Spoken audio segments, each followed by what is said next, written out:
स्वागत है आपका पीके बायो कॉन्सेप्ट में। मैं हूं प्रमोद कुमार। आज पढ़ने वाले हैं हम क्लास 12th के second chapter sexual reproduction in flowering plant का पार्ट 2। और इस पार्ट में आज हम डिस्कस करेंगे फ्लावर का मेल रिप्रोडक्टिव पार्ट यानी एंड्रोशियम और माइक्रोस्पोरोजेनेसिस पुमंग और लघु बीजाणु जनन। पार्ट 1 में आपको बताया था कि फ्लावर का जो मेल रिप्रोडक्टिव पार्ट होता है वो कहलाता है एंड्रोशियम या पुमंग। एंड्रोशियम की जो यूनिट होती है वो होती है स्टेमन या उसे कहते हैं हिंदी में हम पुंकेसर। एक टिपिकल एंथर की अगर हम बात करें तो टिपिकल एंथर में मेनली दो पार्ट्स होते हैं इसके। पहला पार्ट इसका जो टर्मिनल होता है वो बाइलोब्ड एंथर होता है और इसके बेस पर जुड़ा रहता है एक लंबा सा फिलामेंट। जो एंथर है वो स्टेमेन का फर्टाइल पार्ट होता है जबकि फिलामेंट ये स्टेराइल पार्ट होता है। फिलामेंट का जो प्रॉक्सिमल पार्ट होता है जो थैलेमस के पास होगा वो प्रॉक्सिमल पार्ट ये या तो थैलेमस से जुड़ता है और ज़्यादातर थैलेमस से ही जुड़ा रहता है, लेकिन कुछ फ्लावर्स में ये पेटल के साथ जुड़ता है जैसे कि धतूरा में। अगर फिलामेंट पेटल से जुड़ा हुआ है तो ऐसा एंड्रोशियम कहलाता है इपीपेटलस या दल लग्न यानी दल से लगा हुआ है, पेटल से जुड़ा हुआ है तो इसे बोलते हैं दल लग्न। अंग्रेजी में कहेंगे इसे इपीपेटलस। और इसका जो डिस्टल एंड होता है फिलामेंट का ये जुड़ा रहता है एंथर से। एंथर बाइलोब्ड होता है। अधिकांश पौधों में more than 80% of angiosperm family 80% से ज़्यादा पुष्पीय पौधों में जो एंथर होता है वो बाइलोब्ड होता है। इसमें दो पालियाँ होती हैं। अगर इसका हम टीएस लें तो टीएस में आप देख रहे हैं यहाँ पर दो लोब्स में से प्रत्येक लोब में आपको दो चैम्बर्स दिख रहे हैं। ये दोनों चैम्बर्स जो होते हैं ये कहलाते हैं माइक्रोस्पोरेंजिया या पॉलन सैक परागकोश या लघु बीजाणुधानी। और इसकी दोनों लोब्स के बीच में जो स्टेराइल टिश्यू होता है, बंध टिश्यू जो जनन में भाग नहीं लेता और दोनों लोब्स को आपस में जोड़ने का काम करता है, उसे कहते हैं कनेक्टिव। अगर आप एडनेट स्टेमन में देखें, एडनेट स्टेमन यानी जिसमें दोनों लोब्स बिल्कुल अलग अलग हों और फिलामेंट दोनों लोब्स की पूरी लंबाई के बीच में हो, तो जो फिलामेंट का जो भाग दोनों एंथर लोब्स की लंबाइयों के बीच में है वो कहलाता है कनेक्टिव। और कनेक्टिव का काम होता है दोनों एंथर लोब्स को आपस में जोड़ना और साथ ही साथ इसी कनेक्टिव में होता है वेस्कुलर टिश्यू जाइलम और फ्लोएम।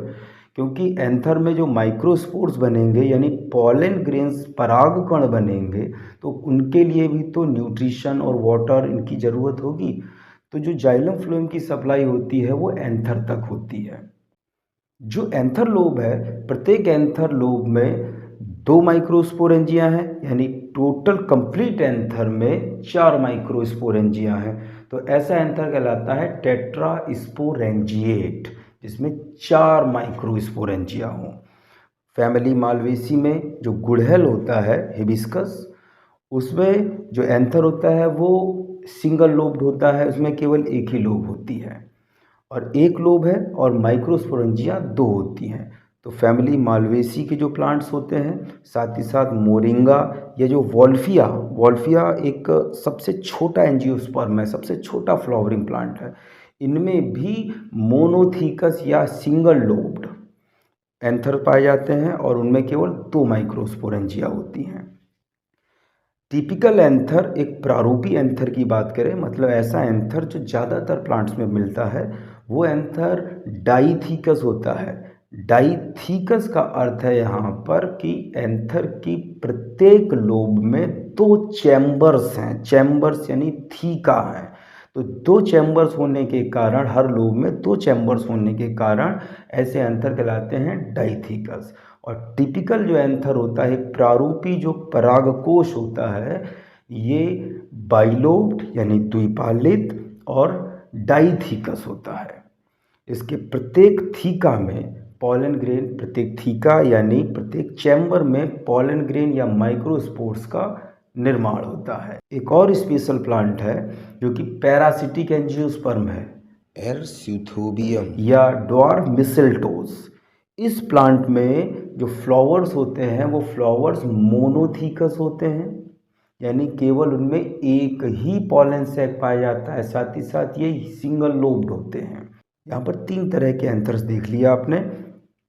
जो टिपिकल एंथर होता है वो बाइलोब्ड और टेट्रास्पोरेंजिएट होता है फैमिली मालवेसी के प्लांट्स में, और मोरिंगा और वॉल्फिया में ये सिंगल लोब्ड और डाइथिकस होता है, यानी इसमें 2 चैम्बर होते हैं।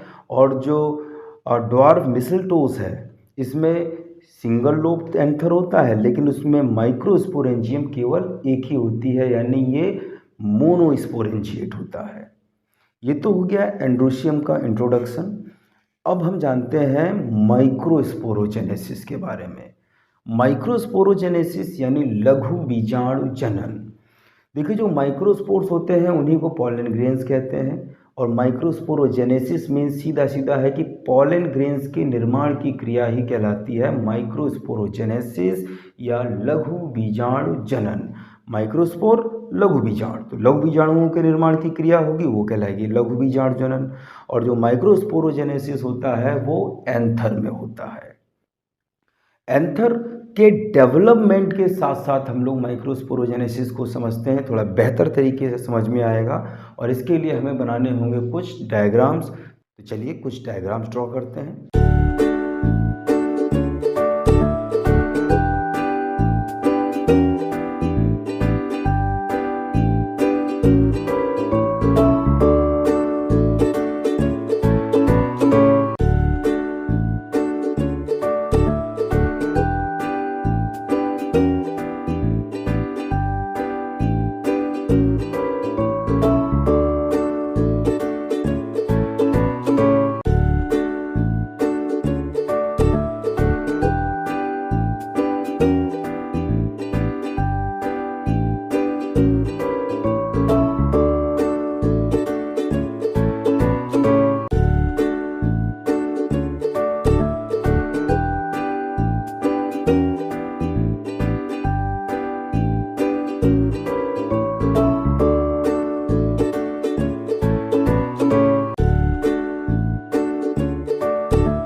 माइक्रोस्पोरोजेनेसिस से संबंधित कुछ डायग्राम्स अब रेडी हैं, जरा समझिए इन्हें।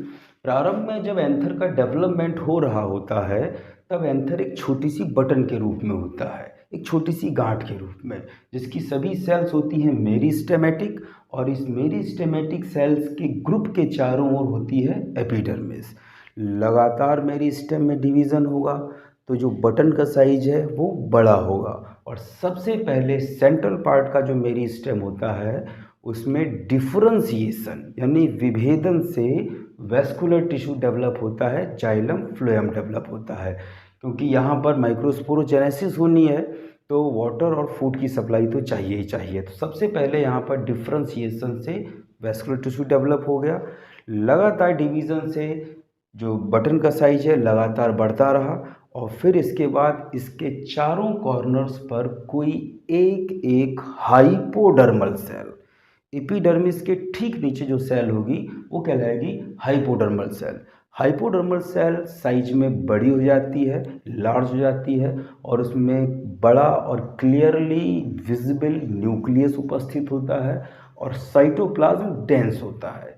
ये जो लार्ज सेल्स हैं यही हैं फर्टाइल सेल, यानी यही अब रिप्रोडक्शन में आगे भाग लेंगी।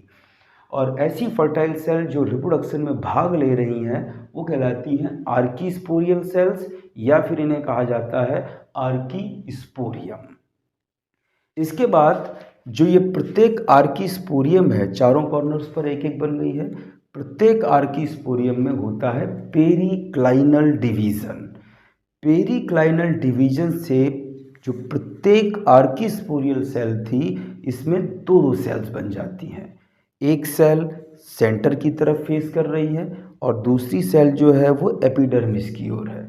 जो सेल सेंटर की ओर फेस कर रही होती हैं उन्हें कहते हैं प्राइमरी स्पोरोजिनस सेल्स, और जो पेरीफेरी की ओर होती हैं, परिध की ओर, उन्हें कहते हैं प्राइमरी पैराइटल सेल। अभी भी मैंने आपको पेरिक्लाइनल डिवीज़न बताया। ये अगर ये डायरी को हम एक सेल माने तो पेरिक्लाइनल डिवीज़न जो होता है वो ट्रांसवर्सली होगा। जब ट्रांसवर्सली होगा तो सेल के नीचे एक दूसरी सेल डेवलप होगी, यानी डायरी के नीचे एक दूसरी डायरी आएगी। तो पेरिक्लाइनल डिवीज़न से नंबर ऑफ लेयर्स बढ़ती हैं। और एक दूसरा डिवीज़न होता है एंटीक्लाइनल। एंटीक्लाइनल जो होता है वो वर्टिकली होगा, और जब वर्टिकल डिवीज़न होगा तो अब डायरी के नीचे डायरी नहीं आएगी बल्कि डायरी के पड़ोस में दूसरी डायरी डेवलप होगी। तो इस तरह से सरफेस एरिया में वृद्धि होती है, सरफेस एरिया इंक्रीज होता है। पेरिक्लाइनल में नंबर ऑफ लेयर्स इंक्रीज होंगी और एंटीक्लाइनल में सरफेस एरिया इंक्रीज होगा। तो यहाँ पर जो आर्कीस्पोरियल सेल्स हैं इनमें पेरिक्लाइनल डिवीज़न हुआ, जिससे सेंटर की ओर बनी प्राइमरी स्पोरोजिनस सेल और पेरीफेरी की ओर, परिध की ओर बनी प्राइमरी पैराइटल सेल। अब जो भी होना है आगे वो बस इन्हीं दो टाइप की सेल से होना है, और हर कॉर्नर पर प्राइमरी पैराइटल सेल और प्राइमरी स्पोरोजिनस सेल से जो कुछ बनेगा वही बचे हुए तीन कॉर्नर्स पर भी बनेगा।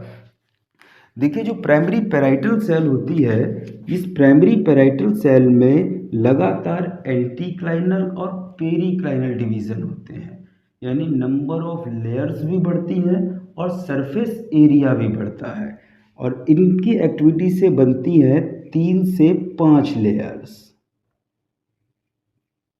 3 से 5 लेयर्स सेल्स की बन जाती हैं, जिनमें सबसे बाहर की तरफ जो लेयर होती है वो कहलाती है एंडोथीसियम, और सबसे भीतर की तरफ इनर मोस्ट जो लेयर होती है वो कहलाती है टैपिटम।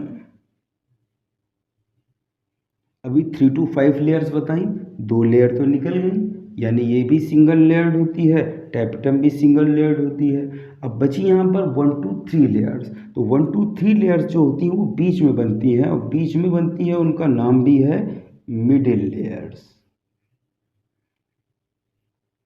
और जो मिडिल लेयर्स में लेयर होता है वो 1 to 3 होता है।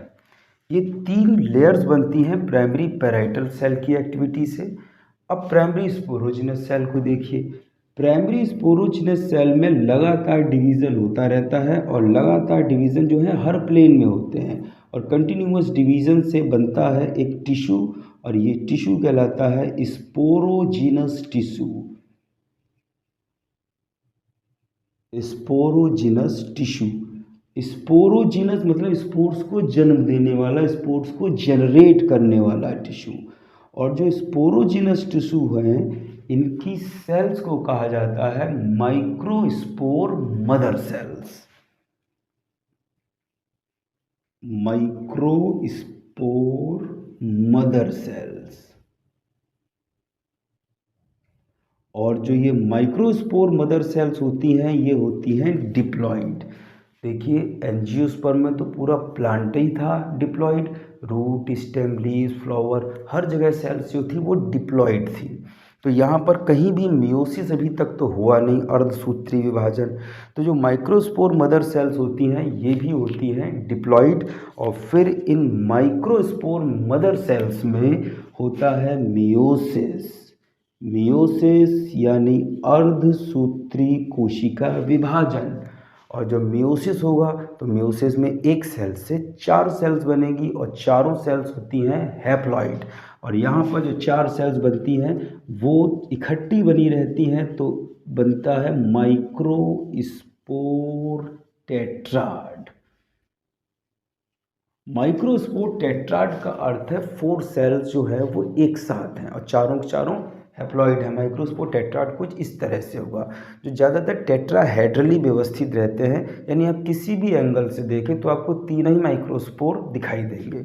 तो माइक्रोस्पोर्स बच चुके हैं और ये माइक्रोस्पोर्स होंगे हैप्लॉइड। तो जो डिप्लॉइड जनरेशन चल रही थी मेल रिप्रोडक्टिव पार्ट में, उसकी जो लास्ट सेल थी वो थी माइक्रोस्पोर मदर सेल, क्योंकि इसके बाद जो भी बना वो हैप्लॉइड हो गया। तो मेल रिप्रोडक्टिव ऑर्गन के केस में जो डिप्लॉइड जनरेशन की लास्ट सेल होती है वो होती है माइक्रोस्पोर मदर सेल, या स्पोरोफाइटिक जनरेशन की जो लास्ट सेल होती है वो होती है माइक्रोस्पोर मदर सेल। और जैसे ही हैप्लॉइड फेज शुरू होती है या गैमेटोफाइटिक जनरेशन शुरू होती है तब उसकी फर्स्ट सेल जो होती है वो होती है माइक्रोस्पोर या पॉलन ग्रेन।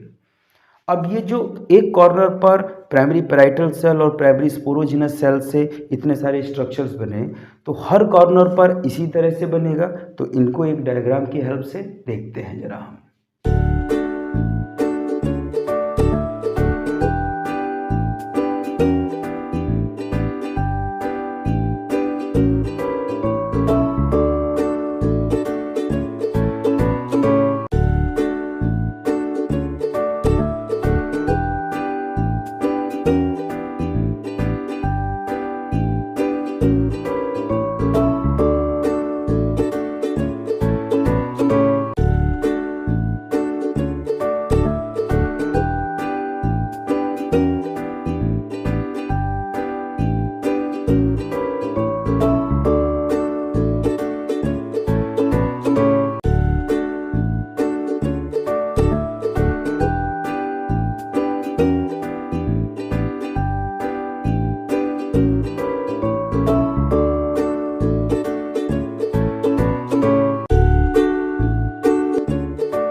हर कॉर्नर पर प्राइमरी पैराइटल सेल और प्राइमरी स्पोरोजिनस सेल की एक्टिविटीज़ से जो रचनाएं बनी थी वो इस डायग्राम में समझते हैं। देखिए प्राइमरी पैराइटल सेल से 3 से 5 लेयर्स बनी थी। सबसे बाहर थी एंडोथीसियम सिंगल लेयर्ड। देखिए ये एपिडर्मिस सबसे बाहर की तरफ, और एपिडर्मिस से ठीक भीतर की तरफ जो ये ग्रीन कलर से सेल की लेयर बनी है वो है एंडोथीसियम। जो ये एंडोथीसियम होती है इसमें कुछ हाइग्रोस्कोपिक थिकनिंग्स होती हैं, आर्द्रताग्राही कुछ थिकनिंग्स होती हैं जिन्हें कहा जाता है कैलोस बैंड्स। ये कैलोस बैंड जब ड्राई इन्वायरमेंट होता है तब ये वाटर लॉस करेंगी, वाटर लूज करेंगी, छोड़ देंगी वाटर, तब इनमें एक टेंशन, एक टॉर्जन, एक ऐंठन उत्पन्न होती है जिससे कि इस एंडोथीसियम पर एक टेंशन जनरेट हो जाता है और इस टेंशन के कारण जो एंथर होता है उसमें डेहिसेंस होता है, स्फुटन, वो फटता है। जब फटेगा ही नहीं एंथर तो पॉलन ग्रेन फ्री कैसे होंगे। तो एंडोथीसियम में होते हैं कैलोस बैंड्स जो कि हाइग्रोस्कोपिक होते हैं और ये एंथर के डेहिसेंस यानी स्फुटन में हेल्प करते हैं। बस जहाँ पर ये जो कॉर्नर्स हैं, कुछ बिंदु पॉइंट ऐसे हैं, यहाँ पर कुछ बिंदु ऐसे हैं जिनमें कि कैलोस बैंड्स नहीं हैं। जहाँ कैलोस बैंड्स नहीं होंगे वो पॉइंट थोड़ा वीक होगा। ये वीक पॉइंट से ही जो एंथर होता है ये फटता है। ये वीक पॉइंट्स कहलाते हैं स्टोमियम। सबसे अंदर की तरफ थी टैपेटम जो कि प्राइमरी पैराइटल सेल से बनी थी। ये जो रेड कलर का आप रिंग देख रहे हैं सेल का, यही है टैपेटम। इस टैपेटम का फंक्शन होता है न्यूट्रिशन। न्यूट्रिशन के लिए ये जो बीच में मिडिल लेयर ब्लू कलर से बना रखी हैं, ये मिडिल लेयर को एब्जॉर्ब करता है और ये एब्जॉर्ब फूड को ट्रांसफ़र करता है डेवलपिंग माइक्रोस्पोर्स को, यानी जो भी माइक्रोस्पोर्स का निर्माण हो रहा है इन माइक्रोस्पोर मदर सेल से इनके डेवलपमेंट के लिए जो भी न्यूट्रिशन होता है उसको ट्रांसफ़र करता है ये टैपेटम। टैपेटम प्रारंभ में डिप्लॉइड होता है बट एंडोमाइटोसिस के कारण बाद में ये पॉलीप्लॉइड हो जाता है। एंडोमाइटोसिस माइटोसिस का ही एक मॉडिफिकेशन है जिसमें क्रोमोसोम्स का नंबर तो बढ़ता है लेकिन न्यूक्लियस का डिवीज़न नहीं होता। तो यानी क्रोमोसोम के सेट का नंबर जब ज़्यादा हो जाएगा तो उसे बोलते हैं पॉलीप्लॉइडी, बहुगुणिता। तो यहाँ पर टैपेटम जो होती है प्रारंभ में डिप्लॉइड होती है और बाद में ये पॉलीप्लॉइड हो जाती है। ये तो होगी प्राइमरी पैराइटल सेल की एक्टिविटी से बनी हुई तीनों लेयर्स, तीनों का काम हो गया।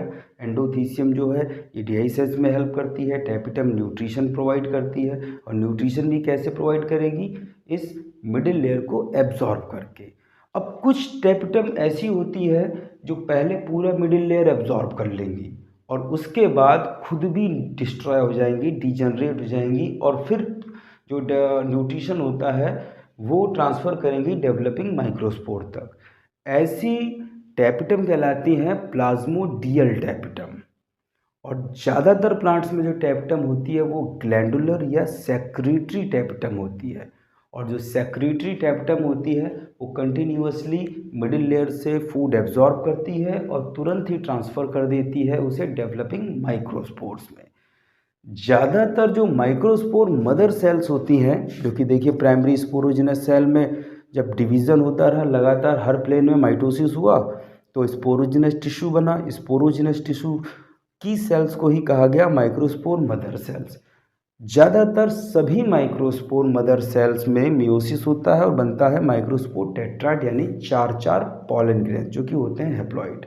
बट जोस्टेरा एक एक्वेटिक प्लांट है। जोस्टेरा में जो माइक्रोस्पोर मदर सेल्स बनती हैं उनमें कुछ माइक्रोस्पोर मदर सेल्स स्टेराइल रहती हैं यानी जनन में भाग नहीं लेती, रिप्रोडक्शन में भाग नहीं लेती और उन्हें कहा जाता है नर्स सेल्स क्योंकि वो नरिशिंग का काम करती हैं, डेवलपिंग माइक्रोस्पोर्स को फूड प्रोवाइड करती हैं, उन्हें न्यूट्रिशन प्रोवाइड करती हैं। तो ये होता है जोस्टेरा में। ठीक, जो ये माइक्रोस्पोर मदर सेल्स हैं इनमें डिवीज़न से बने चार माइक्रोस्पोर्स जिन्हें बोला माइक्रोस्पोर टेट्राड। ये अंदर है माइक्रोस्पोर टेट्राड और माइक्रोस्पोर टेट्राड में होते हैं 4 माइक्रोस्पोर्स। आप किसी भी एंगल से देखेंगे तो इसमें आपको ज़्यादातर 3 ही माइक्रोस्पोर्स दिखाई देंगे क्योंकि चारों माइक्रोस्पोर्स टेट्राहेड्रली अरेंज होते हैं। जो ये सब एक कॉर्नर पर बनाया है, जो एक कॉर्नर पर जो भी प्रोग्राम यहाँ चला वो इन चारों कॉर्नर्स पर चलता है। अभी आपने एंथर के एक कॉर्नर का डायग्राम देखा। अगर चारों कॉर्नर्स को एक साथ ड्रॉ किया जाए तो एंथर का डायग्राम ट्रांसफर सेक्शन में कुछ इस तरह से दिखेगा। इसमें सबसे बाहर की तरफ देखिए एपिडर्मिस है, एपिडर्मिस से नीचे एंडोथीसियम है, एंडोथीसियम से नीचे की तरफ कनेक्टिव बीच में है और कनेक्टिव में ही है यहाँ पर वैस्कुलर टिश्यू। 4 माइक्रोस्पोरेंजिया दिख रही हैं। प्रत्येक माइक्रोस्पोरेंजियम जो है वो टैपिटम से घिरी है और टैपिटम और जो एंडोथीसियम इसके बीच में है मिडिल लेयर। यहाँ पर 2 लोब्स में, प्रत्येक लोब में 2 माइक्रोस्पोरेंजिया हैं, लेकिन जब टैपिटम, मिडिल लेयर ये सब नष्ट होने लगेगी, ये डिजेनरेट होने लगेगी, तो प्रत्येक लोब में केवल एक चैम्बर रह जाएगा, क्योंकि बीच के जो स्ट्रक्चर्स हैं वो डिस्ट्रॉय होने लग जाएंगे। तो जो फुली मैच्योर एंथर होता है उसमें केवल 2 चैम्बर होते हैं और जो इमेच्योर एंथर होता है उसमें 4 चैम्बर होते हैं। और जो एंडोथीसियम है इसमें जहाँ पर कंस्ट्रिक्शन है, उस कंस्ट्रिक्शन पर उस एंडोथीसियम में कैलोस बैंड्स नहीं होते और ये वीक पॉइंट होते हैं एंथर के, जिन्हें कहते हैं स्टोमियम। और एंथर में डेhiscence जो होता है वो स्टोमियम से ही होता है। तो इस तरह से ये माइक्रोस्पोरोजेनेसिस में माइक्रोस्पोर्स बन जाते हैं। ध्यान दीजिए एक बार फिर से कि एंथर के डेवलपमेंट के समय सबसे पहले जो एंथर होता है वो छोटी सी बटन के रूप में होता है। उसके बाद बटन का साइज लगातार ग्रो करता है, क्योंकि सभी सेल्स मेरिस्टेमेटिक होती हैं। सबसे पहले डिफरेंशिएशन से बनता है वैस्कुलर टिश्यू और फिर वैस्कुलर टिश्यू बनने के बाद चारों कॉर्नर पर एक एक सेल बड़ी हो जाती है और ये बड़ी सेल जो होती है ये कहलाती है आर्कीस्पोरियल सेल। और आर्कीस्पोरियल सेल में होता है पेरिक्लाइनल डिवीज़न, जिससे बनती हैं 2 सेल्स। जो चारों कॉर्नर पर सेंटर को फेस कर रही होती हैं सेल, उन्हें कहते हैं प्राइमरी स्पोरोजिनस सेल्स, और जो पेरीफेरी की ओर होती है उन्हें कहते हैं primary parietal cells. Primary sporogenous cell में सभी प्लेन्स में डिवीज़न होता है और बनता है स्पोरोजिनस टिश्यू। स्पोरोजिनस टिश्यू की जो सेल्स होती है वो कहलाती हैं माइक्रोस्पोर मदर सेल्स, जो कि डिप्लॉयड होती हैं और उनमें होता है मियोसिस, और मियोसिस से बनते हैं 4 हैप्लॉइड पॉलन ग्रेन्स या माइक्रोस्पोर्स। जो प्राइमरी पैराइटल सेल होती है उस प्राइमरी पैराइटल सेल में पेरिक्लाइनल और एंटीक्लाइनल डिवीज़न होता है, जिससे बनती हैं 3 से 5 लेयर्स। आउटर मोस्ट लेयर कहलाती है एंडोथीसियम, इनर मोस्ट लेयर कहलाती है टैपिटम। एंडोथीसियम में होते हैं कैलोस बैंड्स, जो एंथर के डेhiscence में उसके स्फुटन में फटने में हेल्प करते हैं। और जो टैपिटम होती है ये न्यूट्रिशन का काम करती है। और टैपिटम और एंडोथीसियम के बीच में होता है मिडिल लेयर, और मिडिल लेयर जो होती है वो टैपिटम द्वारा एब्जॉर्ब हो जाती है और प्रोवाइड करती है न्यूट्रिशन टू डेवलपिंग माइक्रोस्पोर्स। विकासशील माइक्रोस्पोर्स को न्यूट्रिशन प्रोवाइड करती है। इस प्रकार यहाँ पर माइक्रोस्पोरोजेनेसिस कंप्लीट हो जाती है। हम लोग नेक्स्ट पीरियड में देखेंगे इसके पार्ट 3 में माइक्रोस्पोर की स्ट्रक्चर।